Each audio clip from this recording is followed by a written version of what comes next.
ঠান্ডা লাগবে, ভেতরে এসো। প্রগাঢ় স্বর শুনে ঘাড় ঘুরালো। একান্ত পুরুষ দাঁড়িয়ে আছে রিসেপশনে পোশাকে। দিনগুলো সব রং হারালো। আধার রাতের আহ্বানী রাধাচূড়া মুখ লুকালো কৃষ্ণচূড়ার আলিঙ্গনে। বসন্তের কোকিল এখনও ডেকে ডেকে ওঠে। শীত ও গরমের মিশ্র অনুভূতি। ইমরান মোনাকে দেখে চমকে উঠল। চোখ সরিয়ে নেওয়ার আপ্রাণ চেষ্টা করেও সফল হলো না। কিছুক্ষণ আগে এই অবস্থায় ছিল না, অঙ্গ জুড়ে সোনাই মরানো। ইমরান নিশ্চিত এই কাজ আইরিনের। তার বহুদিনের শখ ছিল ইমরানের বউকে নিজের হাতে সব গহনা পরাবে। শাড়ি পরিয়েছে বাঙালি ধাঁচে, মেরুন রঙা কাতান যেন জল করছে কায়া জুড়ে। ব্লাউজের পেছন দিকটা বেশ বড়, সুচারু নকশার হাতের কাজ চোখ ফেরানো দেয়। কানের গোড়ায় বাগানে লালচে কমলা রাধা কৃষ্ণচূড়া ফুল। মোনা বারান্দা পেরিয়ে রুমে এলো। কথা বলছে না ইমরানের সাথে। চারপাশটা মনোমুগ্ধকরভাবে সাজানো।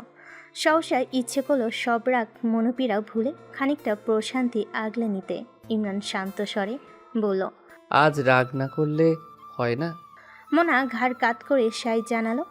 মনকে শান্ত করেছে বেশ কিছুক্ষণ হলো। দুজনের দৃষ্টি মিলে গেল। কিছুটা বিচলিত হয়ে চোখ সরিয়ে নিল। খাটের একপাশে বসলো।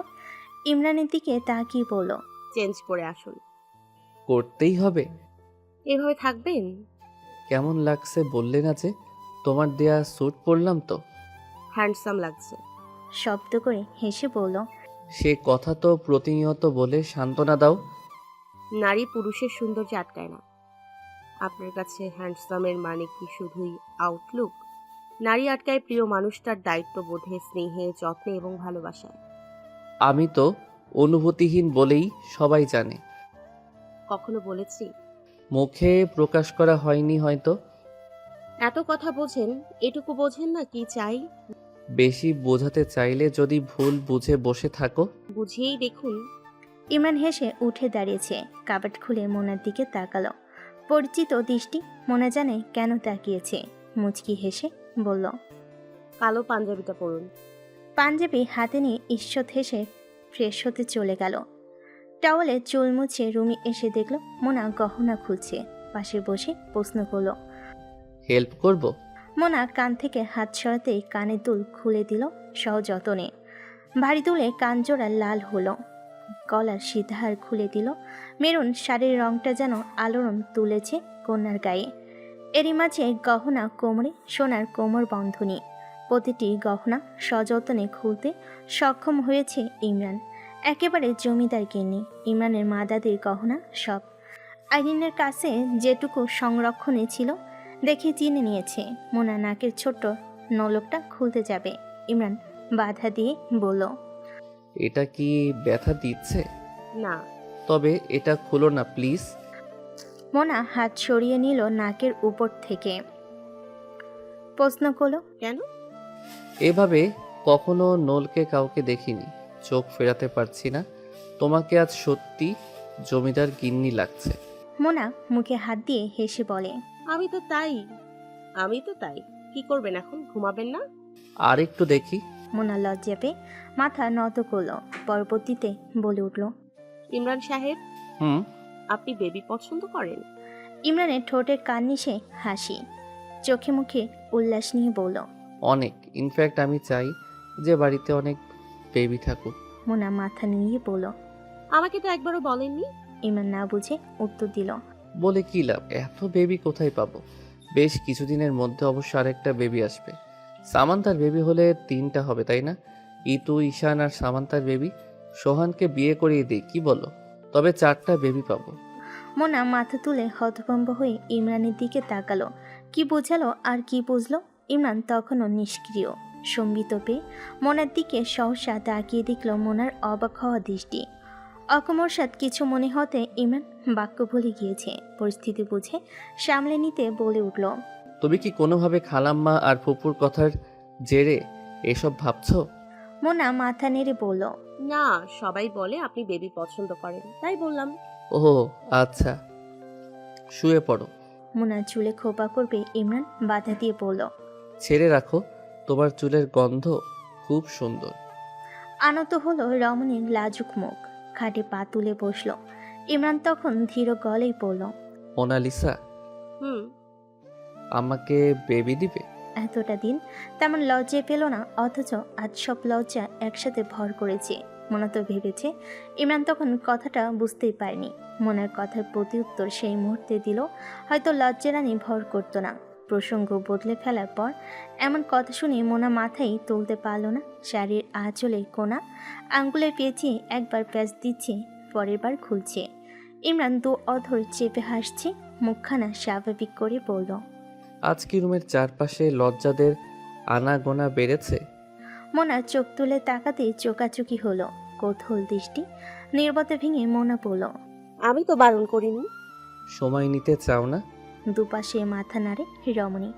আচানক ইমরান মুচকি মুচকি হেসে বলে, প্রতিদিন বাসর রাত লাগে কেন এই কামরাকে? আজ কে সাজিয়েছে? ঈশান, সোহান এবং সামান্তা। সুন্দর সাজিয়েছে। কপাল ভালো যে আমি রুমে আসার আগে পালিয়েছে। আপাকে তো ফোনে ঠিকই ঝেড়েছেন। আপাত নাম বলেছে আসামিদের। আর এত দিকে খেয়াল রাখো কেন? ছিলে তো বারান্দায়।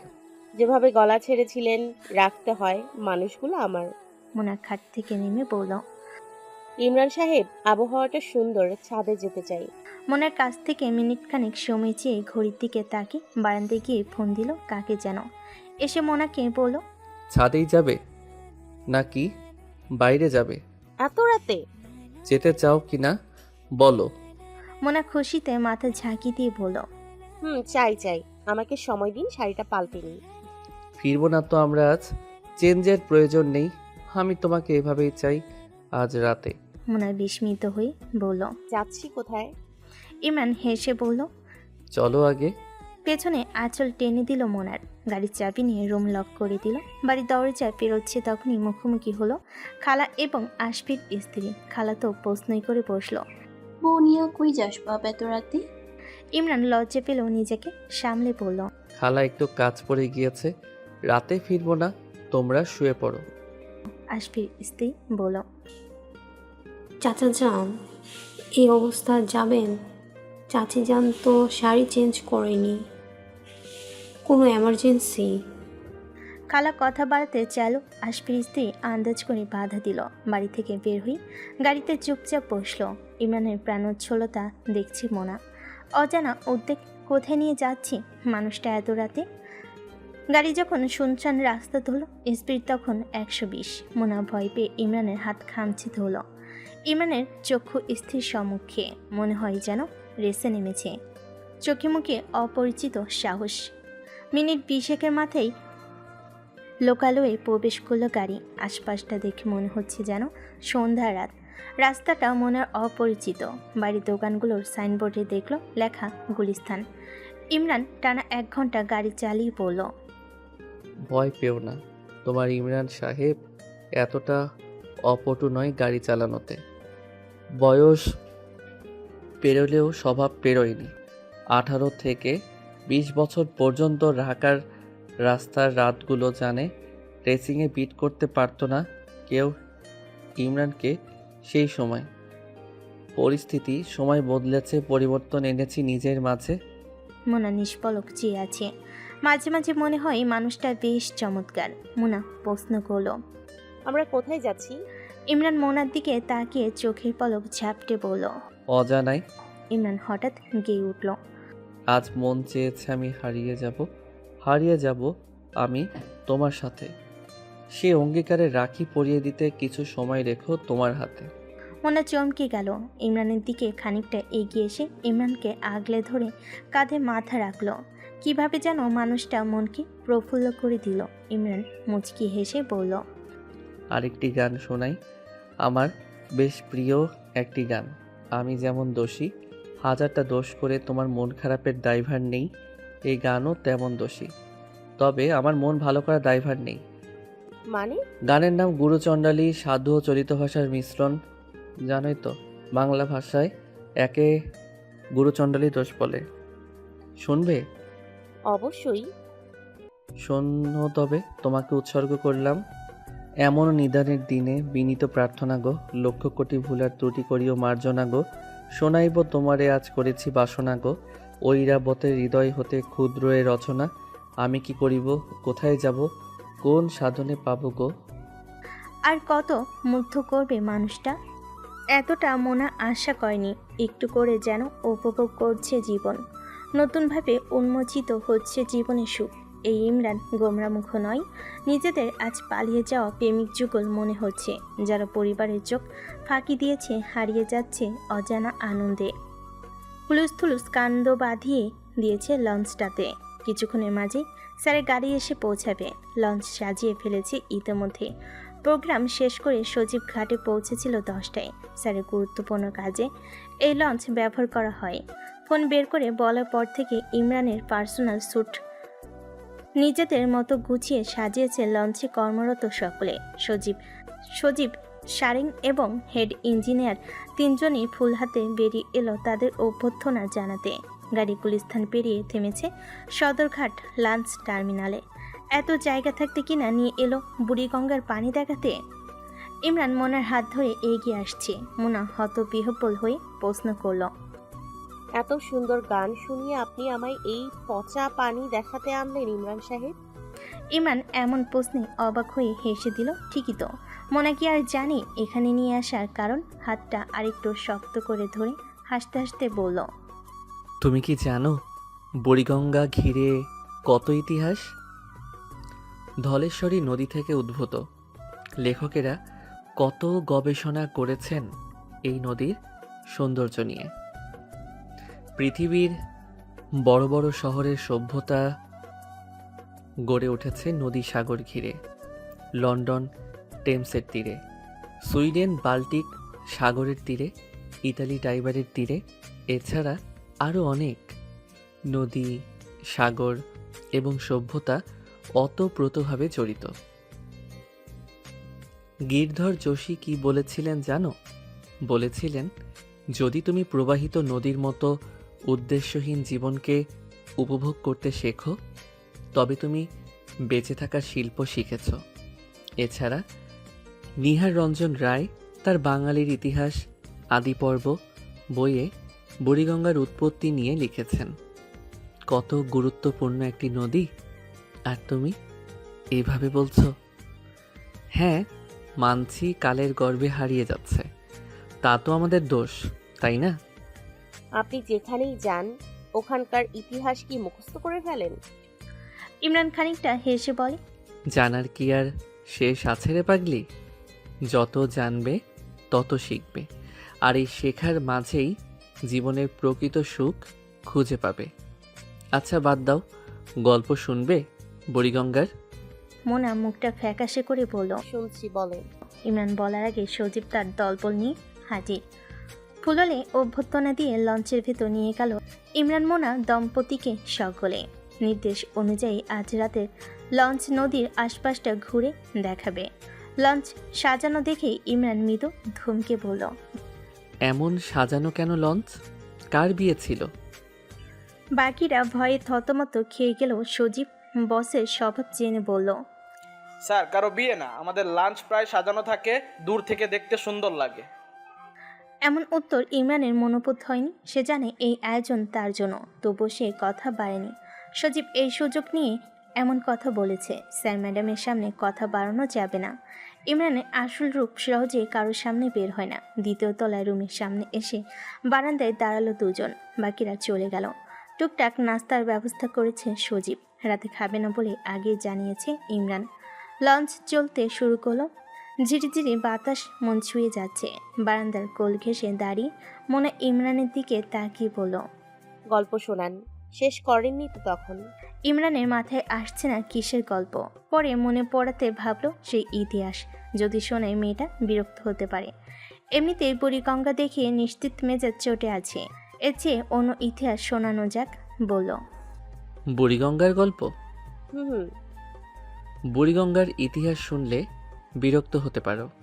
বুড়িগঙ্গার গল্প না বলে বুড়িগঙ্গার তীরে জমিদারের গল্প বলি। ওয়াও, বলেন, আমি অনেক এক্সাইটেড। ওকে, শোনো তবে। ওই যে বুড়িগঙ্গার ওপারে খুব সুন্দর সুন্দর গ্রাম আছে, প্রায় 100 বছর আগের কথা। তখন তো ব্রিটিশ সাম্রাজ্যের অধীনে ছিল। জমিদারদের মাঝে অনেক মিলমিশ ছিল। সেখানকার এক জমিদারের নাম ছিল মোহাম্মদ শহীদুল কবির খান। তার ছিল 3 বউ। 3 বউ 3 গ্রামের। তিনি গ্রাম বেছে সুন্দরীদের বিয়ে করেছিলেন।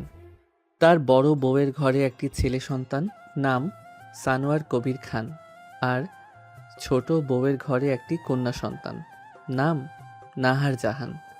মেজ বউ ছিলেন সন্তানহীনা। স্বভাবতই 203-এর সন্তান আছে, তার নেই, ব্যাপারটা দুঃখজনক। কিন্তু জমিদার সাহেব তার মেজ বউকেই সবচেয়ে বেশি ভালোবাসতেন। কেন জানো? মোনা অবাক হয়ে শুনছে প্রশ্নগুলো। কেন?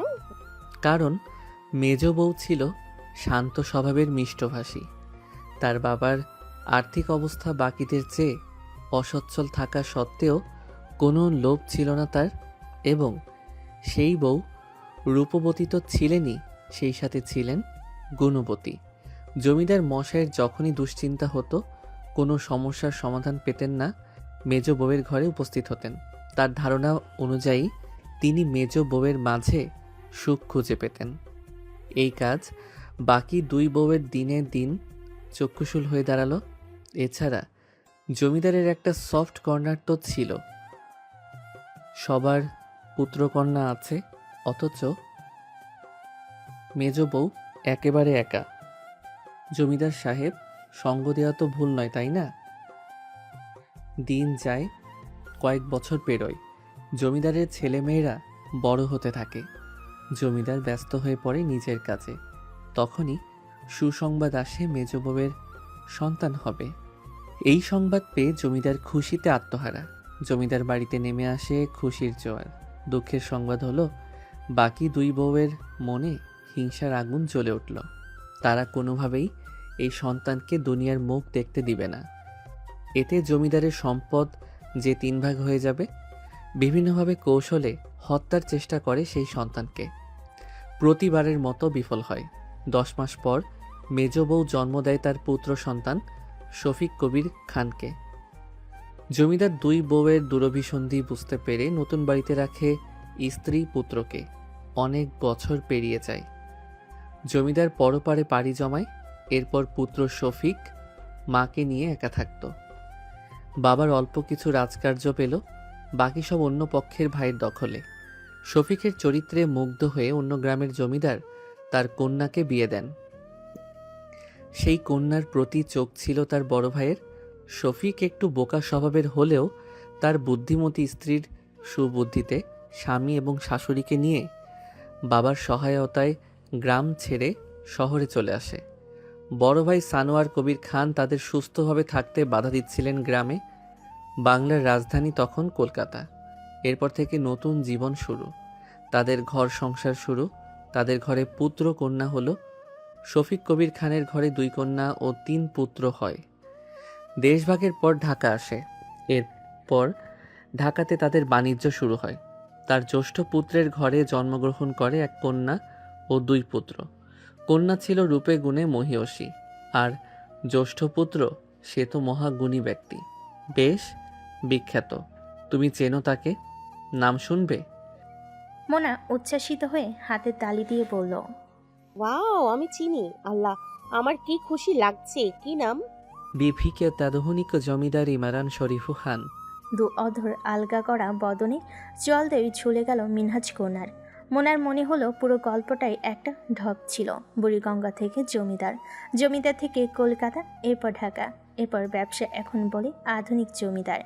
মোনা থুতনি ঠেলে মুখ বন্ধ করে নমনীয় মেয়েলি অধরে আপন অধর আলতো ছুঁয়ে ইমরান বলল। গল্পটা সুন্দর না বউ সোনা? মুখ ঠোঁট কুচকে মোনা বলল। এভাবে বানোয়াট কাহিনী বললেন আমাকে, আমি আপনাকে বিশ্বাস করেছিলাম। ইমরান হো হো করে অট্ট হাসিতে ফেটে পড়ল। এদিকে মোনা হতবিহ্বল হয়ে তাকিয়ে থাকলো ইমরানের দিকে। হাসি নিয়ন্ত্রণ করে ইমরান বলল, বিশ্বাস করো, শুধু বুড়িগঙ্গার ওপারে গ্রাম ছিল, ওটা বানোয়াট।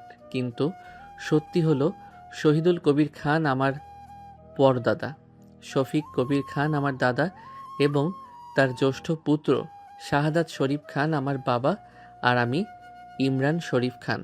মজার ব্যাপার হচ্ছে, আপা সেদিন আনারকলি ফুপুর কথা বলেছিলেন, মনে আছে? বংশের সেরা সুন্দরী, কিন্তু ফুপুর বিয়ে হয়নি কখনো। সে আনারকলি ফুপু হলে বড় দাদা মানে শফিক কবির খানের অন্য পক্ষের ভাই সানোয়ার কবির খানের কন্যা। শুনেছি বড় দাদির কৃতকর্মের ফলই ফুপু ভোগ করেছেন। একসময় সব সম্পর্কই ঠিক হয়েছিল।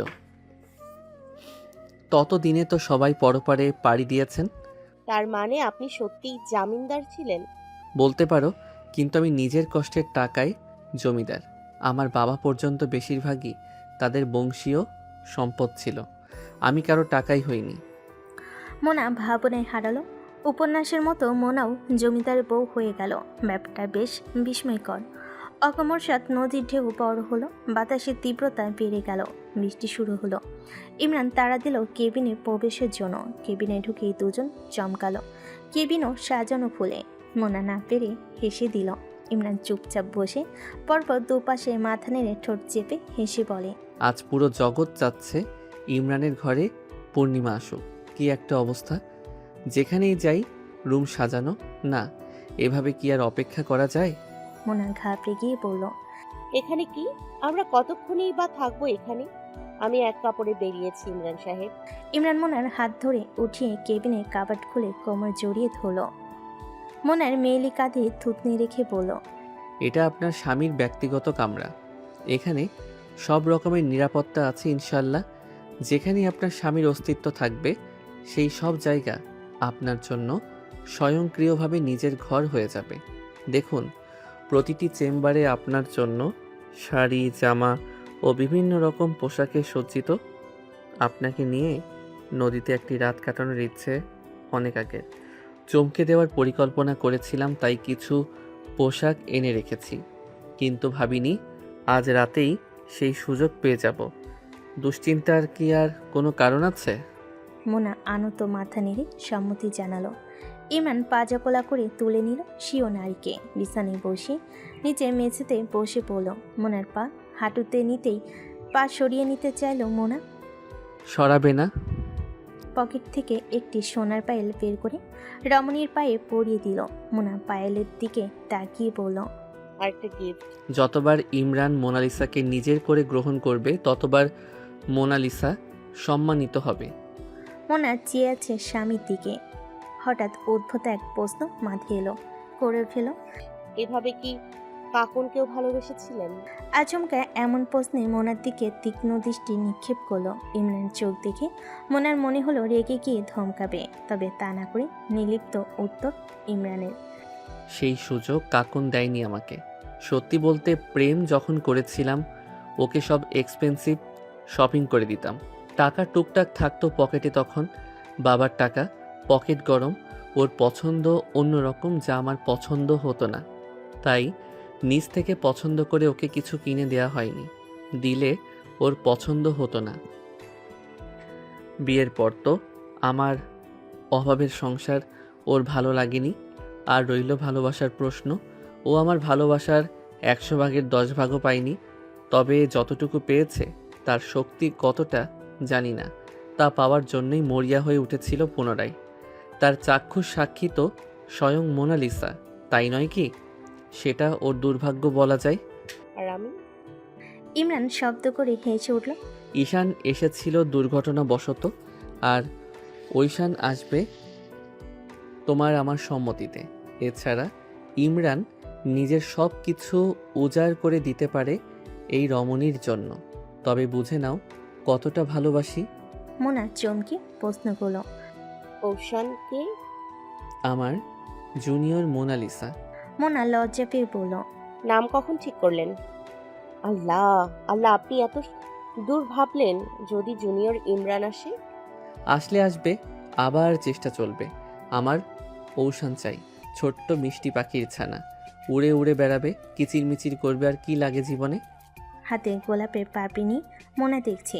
নাকের গন্ধ শুকিয়ে পড়ল। একদম সতেজ। তোমার মতো। আপনি খুব ভালো ফ্লার্ট করেন। আমি জানি, আমি কিন্তু মারাত্মক অসভ্য মোনালিসা। দেখে তো মনে হয় না।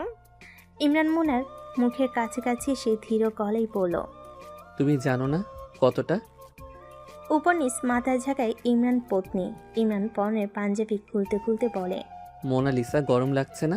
মোনা ফিক করে হেসে দিল। মুখে হাত দিয়ে শর্ট টেনে বলল, অনেক, কিন্তু বাইরে ঝুপঝাপ বৃষ্টি। তাতে কি, কেবিনে তো উত্তপ্ত হাওয়া। মোনা জানে মানুষটা প্রেম নিবেদনের ভাষা। রমণীর মেহেদি রাঙ্গানো দুহাত নিজের মুষ্টিতে নিল, অধর ছোয়ালো দুহাতে। আবেশের চোখ বুঝল মোনা।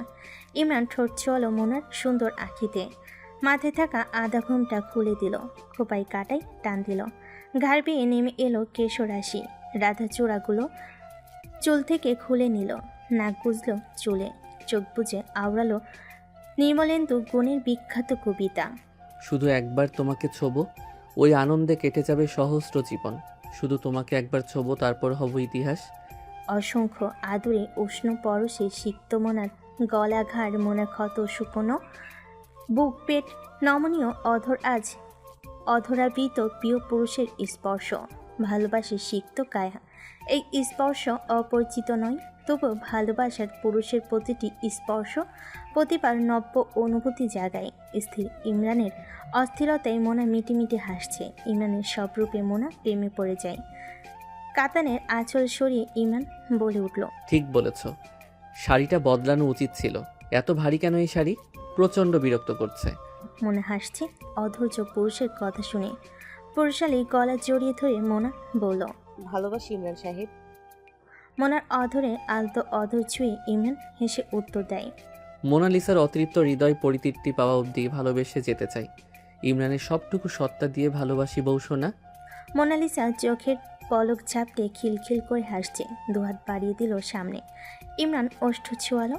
প্রিয় পুরুষের খোঁজা খোঁজা দাড়িযুক্ত মুখটা কাছে টেনে সাহস করে খসখসে ঠোঁটে এই প্রথম নিচ থেকে অধর ছোয়ালো। ইমরান হেসে বলে, বাহ, এত সাহস! ইমরানের যোগ্য রমণী। ইমরান মোনাকে বিরক্ত করতে নিজের গাল লাগালো নরম মেয়েলি গালে। গতবার মোনা রাগ করে বলেছিল। আপনার খোঁচা দাড়িতে আমি ব্যথা পাই। আজ মোনা হেসে বলল, আজ আমি বিরক্ত হব না ইমরান সাহেব। ইমরানের বুকে নাক ডুবিয়ে বলল, শিরস্পল, it's healing my mind Imran সাহেব। ভালোবাসার কমতি ছিল না এই রজনীতে। দুজনই আজ নিজেদের সবটুকু উজাড় করেছে, মনের আলাপন হয়েছে, রাখিনি কোনো গোপনীয়তা। ভালোবাসা গভীর হলো, আকাশে বজ্রপাত বৃদ্ধি পেল। আজ প্রকৃতি যেন আনন্দে মেতে উঠেছে। ইমরান মোনা দম্পতির ভালোবাসা উদযাপনের খুশিতে। বৃষ্টির বেগ বেড়েছে, লঞ্চ তুলছে এলোমেলো শাড়িতে। মোনা উঠে অনুরোধ গলায় ইমরানকে বারান্দায় যাওয়ার কথা জানায়। দরজা খুলে লঞ্চের বারান্দায় দাঁড়িয়ে দুজন দেখতে পেল নদীর আন্দোলিত রূপ। মোনার দৃষ্টি ঢেউয়ে ইমরানের এক হাত মোনার উন্মুক্ত কোমরে, অন্য হাত বারান্দার রেলিংয়ে। মোনার দিকে তাকিয়ে প্রশ্ন ছুল, কি দেখো? আমার 23 বছরের জীবন। বুঝিনি। একদিন রিসর্টের সুইমিং পুলের পানিকে জীবনের সাথে তুলনা করেছিলাম, তখন আপনি ছিলেন না কাছে। আজ আপনি আছেন পাশে, আর আমার জীবনটা নদীর মতো আনন্দের জোয়ারে ফুলে ফেপে উঠেছে ইমরান সাহেব। ধন্যবাদ সবকিছুর জন্য, আমাকে সহ্য করার জন্য, আমাকে ভালোবাসার জন্য। শক্ত করে ছোট্ট পেয়সীকে বুকে আগলে নিয়ে ইমরান আকাশের দিকে তাকিয়ে বলে, আমি কৃতজ্ঞ মহান রবের নিকট মোনালিসা, তোমাকে দিয়ে আমার না পাওয়া সমস্ত সুখের প্রাপ্তি ঘটিয়েছেন। সকালে নাস্তা সেরেই দুজন বেরিয়ে পড়বে। লাঞ্চে নাস্তার মোটামুটি ভালো আয়োজন করেছে সজীব। গোলাপি আনারকলিতে মোনাকে সদ্য ফোটা পদ্ম মনে হচ্ছে। ইমরানের ফোনে ক্রমাগত ফোন ঢুকছে, বাসা থেকে অস্থির হয়ে গিয়েছে। ঈশান ফোন দিচ্ছে, মোনা কিছুতেই ইমরানকে ফোন রিসিভ করতে দিচ্ছে না। এখান থেকে বের হয়ে ফোন ধরতে অনুরোধ করছে, নতুবা এককাল মিথ্যা বলবে। ব্যাপারটা লজ্জার। লঞ্চ পুরো এক রাতের রোমাঞ্চকর যাত্রা শেষ করে ভিড়ল ঘাটে।